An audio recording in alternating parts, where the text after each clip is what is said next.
Media મિત્રોને પણ તમામને જય આદિવાસી જોહાર। આજે અમે કલેક્ટર સાહેબને આવેદન આપ્યું છે। એનો મુદ્દો એ છે કે ધનપુરની અંદર પીપેરો ચોકડી પર બિરસા મુંડાની મૂર્તિનું જે સ્થાપના કરવામાં આવી છે, જે 9 ઓગસ્ટ દરમિયાન સ્થાપના કરવામાં આવી હતી, એ અને ત્યાર પછી પ્રશાસન ક્યાંક ને ક્યાંક ગૂંચવણ ઊભી કરી રહ્યું છે।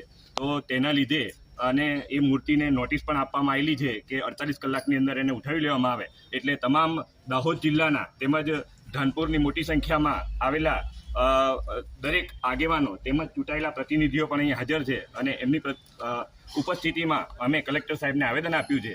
અને આવેદનના માધ્યમથી અમે જાણ કરવા માંગીએ છીએ કે આ જે મૂર્તિ છે એની સ્થાપના કાયમી રીતે રહેવી જોઈએ, એને કોઈ પણ જાતની આંચ ના આવી જોઈએ અને તમામ પ્રશાસનને બિરસા મુંડાની મૂર્તિને સુરક્ષા આપવા માટેની જોગવાઈ કરવી જોઈએ।